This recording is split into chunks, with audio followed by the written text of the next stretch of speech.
Musta Run Nation? This is BatsyBoys.ph. Welcome sa Makina Moto Expo 2026.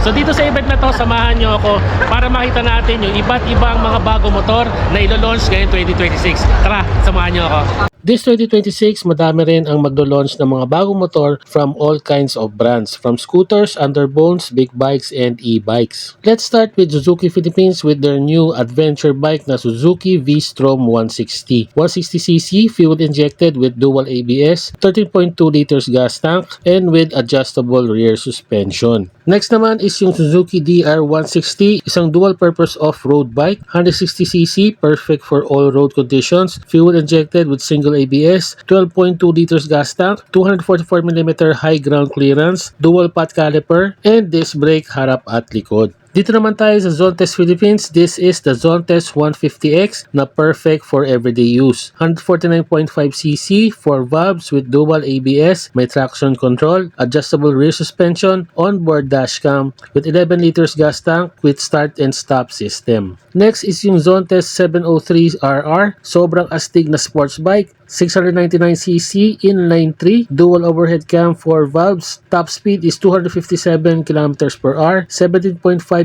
gas tank, adjustable suspensions, switchable ABS and TCS, all aluminum twin spar frame, and with ride-by-wire. Punta naman tayo sa Kawasaki Philippines at bumungad sa atin itong ZX-10R. Sobrang aggressive sports bike with 998cc, inline 4, merong cornering management, traction control, launch control, 6-speed transmission gear with quick shifter, double disc brake with 4-pot caliper. Next is yung Kawasaki KLE 500, isang lightweight rally-styled adventure bike, 451cc, parallel twin, 6-speed with assist and slipper clutch, adjustable ABS with 16 liters gas tank. Next is yung Kawasaki Z1100. It's a powerful Sugumi styled naked sports bike, 1043cc, inline 4 engine, all-in rear suspension, Brembo brakes with ABS and traction control, 6-speed transmission gear with 17 liters gas tank and 221 kg curb weight. Honda Philippines naman tayo at meron silang bagong Honda NX500E clutch. May automatic clutch technology, 471cc, parallel twin dual overhead cam with 6-speed transmission gear, may Honda Road Sync at may Honda selectable torque control. Next is yung Honda CB650R e-clutch. It's a sports naked bike with 641cc, inline 4-cylinder, dual overhead cam with 6-speed matic transmission, naka-dual ABS, 15.4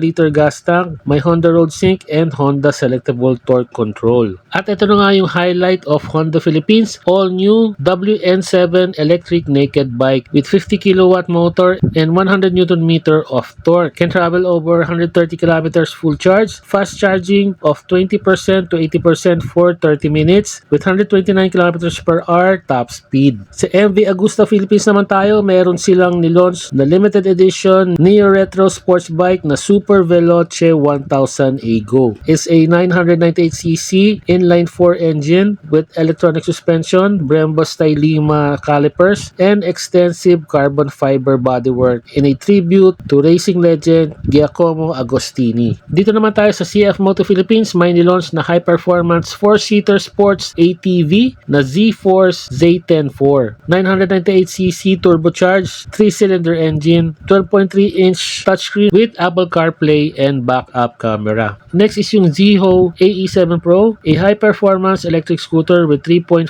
kilowatt rated power and 9.2 kilowatt peak output. Offers up to 177 kilometers travel in one full charge. May dual ABS and traction control, forward collision warning, blind spot detection, and rear collision. Next is yung CF Moto Papio X01. Isang retro-styled mini bike na bagay sa mga gustong matuto ng clutch. 126cc, air-cooled, fuel-injected with 6-speed transmission gear, dual ABS, weighing at 114 kilograms, 7 liters fuel tank, at by TCS or traction control system. CF Moto 450 CLC AMT, a modern mid-size cruiser that introduces an automated manual transmission or AMT. 449.5cc liquid-cooled, parallel twin, dual overhead cam with dual ABS and TCS. Next is yung CF Moto 1000 MTX. It is a flagship adventure bike, ready kahit sa anong ruta. 946.2cc, parallel twin engine, producing 111 horsepower and 105 Nm of torque. KYB adjustable suspension, 22.5 liters gas tank, may ABS, may traction control, merong 4+1 riding modes, standard, rain, off-road, all-terrain, and master. Vogue Philippines naman tayo, meron silang Vogue RR660S. It's a high-performance 668cc inline 4 sports bike designed to compete with the mid-weight sports class. Adjustable suspensions, adjustable seat height, 15.5 liters gas tank with dual ABS, TCS, and launch control. Ang humamon sa ADV 160, yung Vogue SR180 ADV. 174.1cc, liquid-cooled 4 valves, may dual-channel ABS and traction control system at may dashcam with 9 liters gas tank. Next ay yung retro-style scooter na Vogue SR150C. 149.6cc, fuel-injected, disc brake harap at likod, naka-dual ABS and TCS, may built-in dashcam at may emergency brake warning. Vogue DS800X is a high-spec, budget-friendly middleweight adventure bike featuring a 798cc parallel twin engine, adjustable suspension, may 24 liters gas tank at may switchable ABS and traction control. Ang humamon sa Sniper 155 at Raider 150. This is the Vogue Storm 150 Fi. 149.6cc, dual overhead cam, 4 valves, dual channel ABS, 5.8 liters gas tank, and with slipper clutch. Sa Fecon Philippines naman, this is the Fecon Venture 400. Expressway legal na 400cc, single overhead cam, 4 valves, keyless system, dual channel ABS, and traction control with front and rear cameras. Ang humamon sa ADB 160, si Fecon Core 188. Single overhead cam, 4 valves, naka-dual ABS, keyless system, dual core suspension with sub-tank, weighing at 138 kilograms with 10 liters gas tank. Silipin naman natin yung Triumph Philippines. This is the Triumph Trident 800, a lightweight 798cc inline 3 naked roadster. It features enhanced riding modes, road, sport, and rain, may cornering ABS, traction control, show adjustable suspension, and Triumph shift assist. Punta naman tayo sa Vespa Philippines. This is the Vespa Primavera, a lightweight classic scooter, 155cc. I get 3-valve engine, single ABS with 7 liters gas tank, keyless with engine immobilizer. Next is yung Vespa Sprint, a sporty compact scooter, 155cc. I get 3-valve engine with helical spring suspension, adjustable rear suspension, naka-single ABS, and with 8 liters gas tank. And lastly, at dahil nga mataas ang gas natin ngayon, di magpapahuli si Next Electric Motorcycle. This is the NXT Voltaris e-Patrol. This runs on a 72 volts, 50 amp hour, Life P04 battery paired with a 2000 watt motor, giving you 100 to 140 km range, 40 to 50 km per hour speed, and a fully charged ride in just 2 to 4 hours. Sunod ay yung NXT Silo Pro. Classic e-bike for everyone is a 3000 watt motor, a 72 volt, 65 amp hour Life P04 battery, may 120 to 160 km range, and a top speed of 75 km per hour, and a fully charged from 5 to 7 hours. Ang humamon sa ADV 160, NXT Storm XR, isang electric ADV and has a 6,000 watt motor, 72 volts, 95 amp hour battery with 150 to 180 km range and 145 km top speed.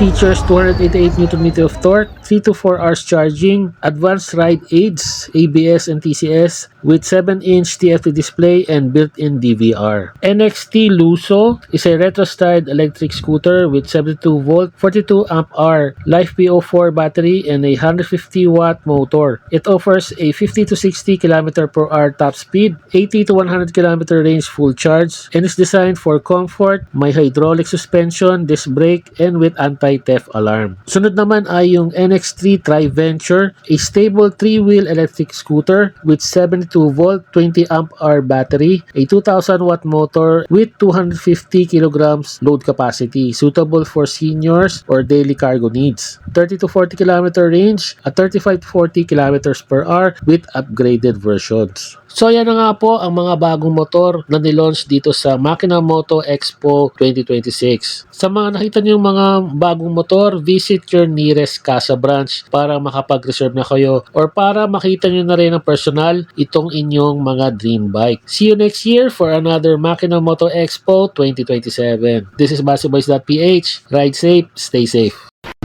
Para sa mga updates ng ating motor review, please follow us on our Facebook page, Facebook Reels, YouTube Shorts, and YouTube channel, BaseBoys.ph. Please like and share ang ating mga motor reviews para mabigyan natin ng detalyado at kumpletong information ang ating mga moto viewers para makapili sila ng kanilang dream bike. Maraming salamat po sa inyong pagtangkilik at pagsuporta. Ride safe, Rat Nation!